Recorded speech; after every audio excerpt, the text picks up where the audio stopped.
it's the forest responding to hurt, whether it be goats browsing or possums chewing or whatever, that brings out the healing qualities in the bush.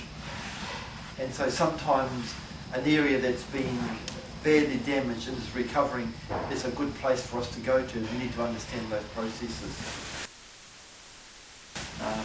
But the other thing about it is the whole big question of Maori health and general New Zealand health. See, a lot of the sicknesses that we've got to deal with aren't ones that are caused by infection and stuff like that. They're those lifestyle sort of sicknesses. You know, how do you bring a person back to health when they've become unwell because they haven't looked after themselves? How many of us drink the right substances? Yeah, I mean, obviously the Waikato drink nothing but Waikato, but you know, the right substances, the most important drink is water, without any additives at all. Without fluoride. Without fluoride, yeah. But without tea or sugar or coffee, alcohol, all those sorts of things. And how many people use food as a way of consoling themselves rather than just as a means of nourishment? And you mentioned enjoy it, because I really never bought into this thing where you're so strict on your diet that food is only a fueling up and not something that you actually enjoy. But we've got to say that as a people, New Zealanders, we are contributing to our own demise, and rather than just trying to say, or someone bring up, oh, I've got diabetes, or I've got a heart condition, or I've got this, got cancer, whatever, what have you got to heal me? The big thing about it is, how do we in actual fact turn people around so that those situations are not a feature of life? You know? And that's where all this bush stuff, I think, is even more important. You know, the foundation of Māori medicine is not plants. It's wairua. And wairua doesn't mean church, you know, because you can go to church and be very unspiritual, you know, but in actual fact, it's actually acknowledging the whole of yourself, not just that part of it which is demanding the most. You know, they say the squeaky wheel actually gets the most attention. Often the squeaky wheels are physical, and the actual, you know, with a motor, the real inner part of the motor is actually gradually coming unstuck.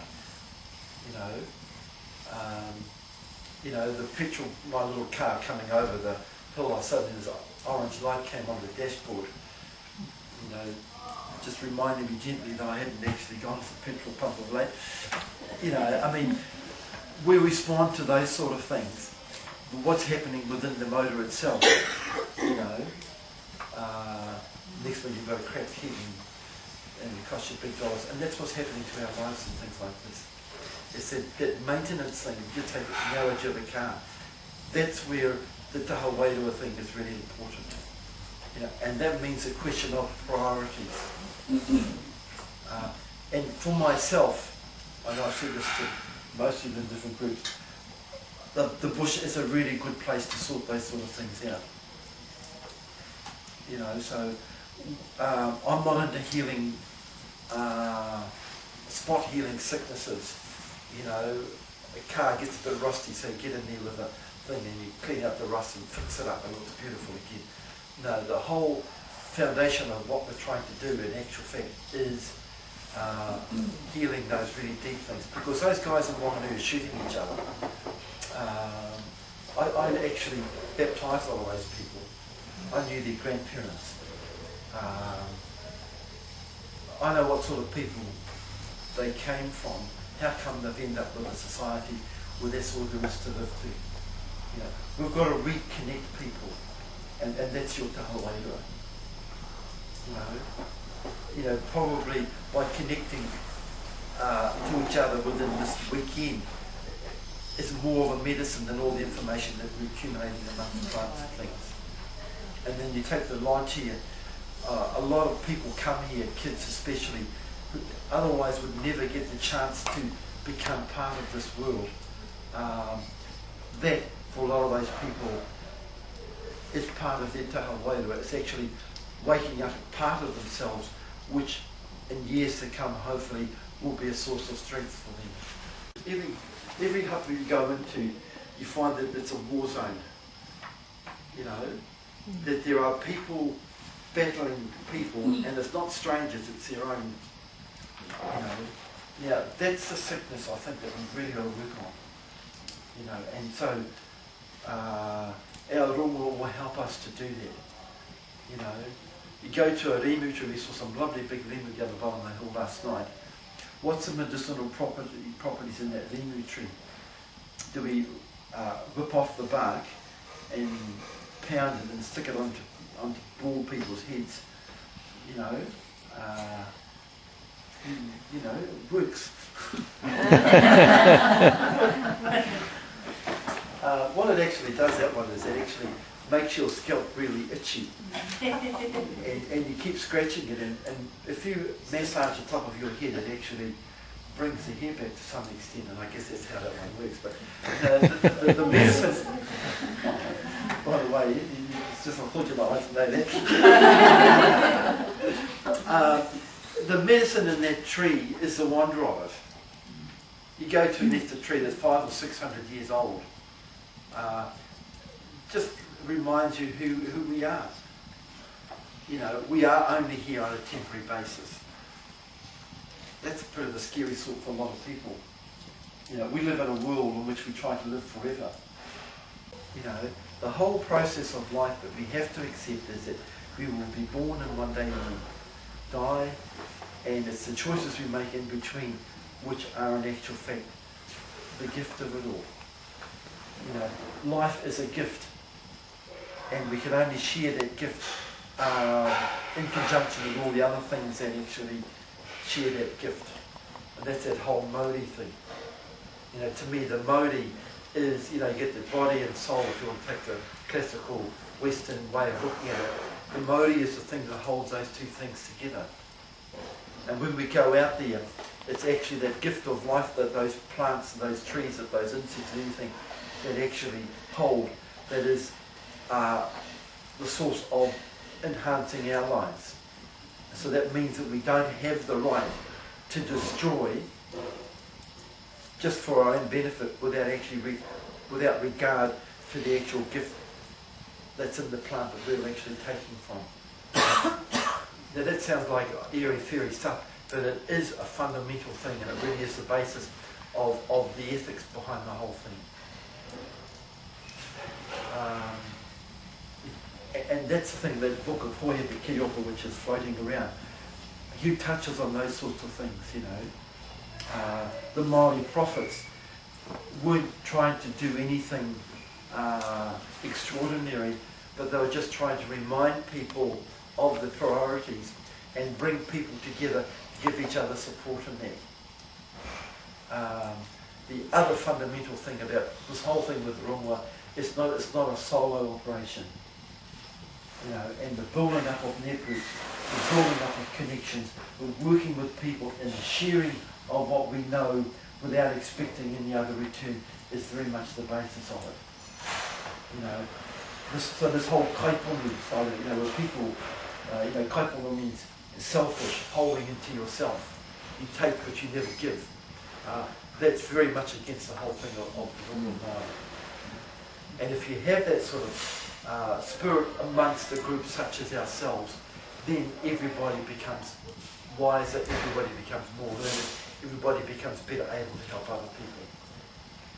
And then the other side of that is that because we are dealing with lots of people who maybe haven't had the chance or haven't taken the chance to really build on those fundamental understandings that we're talking about, we find that we get abused.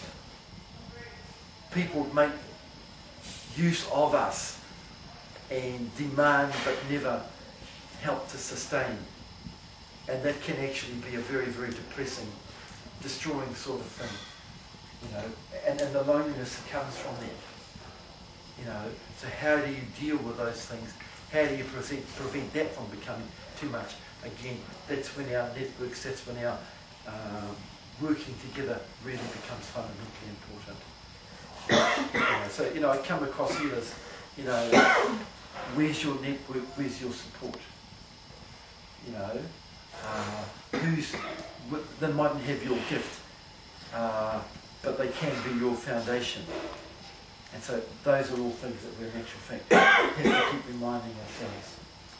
And that's why it's good that we've got medical people and plant people and all sorts of people all working together, because it's that all those different complementary areas of information and understanding and knowledge, to my mind, is the fundamental thing. I'd just like to thank you, Rob, because it's not often that we get an opportunity where we bring together Kawhia, Maori, Indian and various other races, and all with a love of Ngāhere and the way the world works and the way the world connects. And it is, in your way, you're doing an amazing job. That we've come here for a common cause, and to hopefully for our children to be able to learn what you've given us, and that we keep and share amongst us, and they'll learn from that. And for, you know, for Aotearoa and for, you know, the rest of the world. Some key terms for us. I hear a lot of talk about tino rangatiratanga. Remember that a rangatira isn't a chief.